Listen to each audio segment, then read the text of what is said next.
তাহলে বলেন আপনার প্রাণের স্বামীর কি এমন আমল ছিল, কি আমল ছিল একটু বলেন। বলে কি হয়েছে তুমি একটু বলো। বলে না আমলের কথা আগে বলেন। তখন ডাক্তার বলে ইমাম সাহেব হুজুর শোনেন, আমার স্বামীর তেমন কোনো আলেম কি আমল ছিল না। আমার স্বামী সেই সময় মাহফিল শুনতে গিয়েছিল, হুজুরে বলে দিছে কোরআন শরীফ পড়তে পড়তে মারা গেলে আল্লাহ রাব্বুল আলামিন তাকে দুনিয়ার ভিতরে কালি করে তুলবেন। একটু জোরে কান্না মারহাবা। হাসরের ময়দানে কালি করে তুলবেন, নিষ্পাপ করে তুলবেন। ও বুড়িমা বলেন আপনার স্বামী কি আমল ছিল একটু বলেন। বলে সেই সময় 10টা টাকা দিয়ে একটা কোরআন শরীফ কিনে নিয়ে এসে আমার স্বামী পড়তে পারতো না।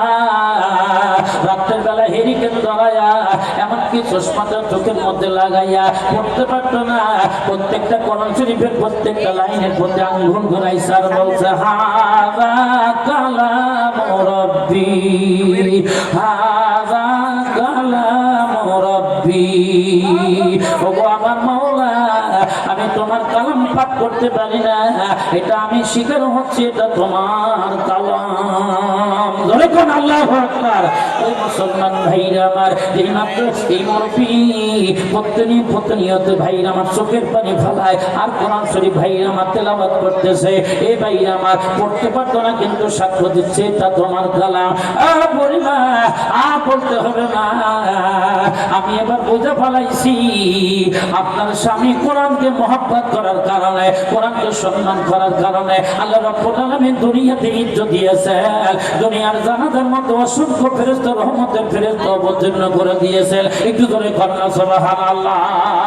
ভাইরা মাশাআল্লাহ, লোকমান হাকিমের প্রথম নাম্বার কোন কিন্তু চোখের হেফাজত করা। এই চোখটা ভাইরা আমার বৃদ্ধ মানুষটা খাইলে আমার কোরআন শরীফ দেখছে তাও সওয়াব হইছে। মারহাবা। আর একটু জোরে খান। বন্ধুরা আমার, আপনারা কোরআন পড়তে পারেন না, কোনো আফসোস নাই। আপনারা কি করবেন, এই কোরআন যারা পড়ে তাদেরকে একটু মহব্বত করবেন, তাদেরকে একটু সম্মান করবেন। এই ইয়াতিমের মাথার মধ্যে একটু হাত বুলাইয়া দিবেন। বন্ধুরা রে, এই বাচ্চারা যদি আপনাকে আমাকে সাক্ষ্য দেয়, আমাকে আপনাকে সুপারিশ করে জান্নাতের মেহমান বানায়া দিবে। হাদিসের মধ্যে আছে ইসফাউল আম্বিয়া সুম্মাল উলামা সুম্মাস শুহাদা। 3 কিসমের মানুষেরা কিয়ামতের ময়দানে সাক্ষী হইয়া দাঁড়াবে। তার মধ্যে এক নাম্বার হলো নবী পয়গম্বর। ভাইরা আমার, যতগুলো নবী আসছিল সব নবী পয়গম্বররা আমার আপনার জন্য সুপারিশ করবে।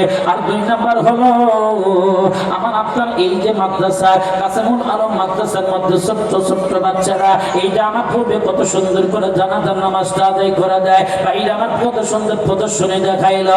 বন্ধুরা রে, মনে করছেন এই ছাত্রীগুলো বৃথা না। আপনাকে 10টা টাকা দিয়ে মাদ্রাসাকে সাহায্য করেছেন অথবা যাই দিয়ে সাহায্য করেছেন, একটা মিঠাই কর্তার দ্বারা একটা মাদ্রাসাকে সাহায্য করেছেন। মনে রাখবেন এই মাদ্রাসার ছাত্ররা আপনাদেরকে কখনো ছাইরা জান্নাতে যাবে না। হাসরের মাঠ যেদিন কায়েম হয়ে যাবে আমরা সব মানুষ ভাইরা মানে নাফসিয়া নাফসি করতে থাকবো। আমার আপনার মুরব্বীরা মধ্যে বলবে এ সাবের সাহেব শোনো, তুমি কাসেমুল উলুম মাদ্রাসায় লেখাপড়া করো নাই? বলে হ্যাঁ লেখাপড়া করেছে। ওখানে আমি তো তোমাকে তোমার মাদ্রাসার জন্য অনেক দান দক্ষিণা করেছি। ওখানে আমরা লেখাপড়া করার জন্য অনেক শখ ছিল, অনেক কিছু দান করেছি। হাবের সামনে তোরা তো বলেছিলি আমাদের ময়দানে 3 জন মানুষ সাক্ষী হইয়া দাঁড়াবে। নবীর কথা মিথ্যা হতে পারে না, আলেমদের কথা মিথ্যা হতে পারে না। এই হাবের সাহেব, এই যে মহা বিপদের মধ্যে পড়ে গেছি, আমাকে একটু সুপারিশ করে জান্নাতের মেহমান বানায়া দে। হ্যাঁ চাচা মিয়া, আপনাকে চিনছি, টেনশন করেন না। হাবের সাহেব দেখতে বলবে আল্লাহ আমার কালাম পড়া, তোমার কালাম পড়ার জন্য এই বুড়া মানুষেরা কত সাহায্য সহযোগিতা করেছিল। এই ঢাকা ময়দানে কত মানুষ আমাকে টাকা পয়সা দিয়েছিল গরিব হওয়ার কারণে। আল্লাহ এই টাকা পয়সা নিয়ে তোমার কালাম শিখছিলাম। আল্লাহ যতক্ষণ পর্যন্ত এই মুরব্বীর বেটাকে মাফ না করবা ততক্ষণ পর্যন্ত আমি হামেশা জান্নাতের ময়দানে প্রবেশ করব না। একটু ধরে কান্না সুবহানাল্লাহ।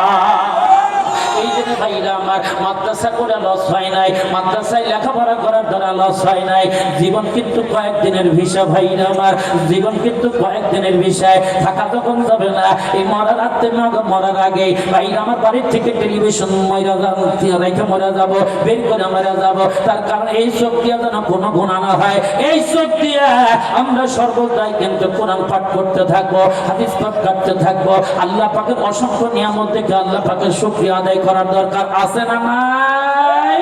এই মুসলমান ভাইরা, এই জন্য লোকমান হাকিম বলেন আমার প্রথম নাম্বার চোখের হেফাজত করেছে। এই চোখের হেফাজত করার কারণে আল্লাহ রাব্বুল আলামিন আমাকে এত বড় ইজ্জতের মালিক বানাইছেন। একটু ধরে কন্যা সুবহানাল্লাহ। লোকমান হাকিমের 2 নাম্বার আমল, লোকমান হাকিম বলেন মাশাআল্লাহ, আলহামদুলিল্লাহ। হুজুর আইসা গেছে।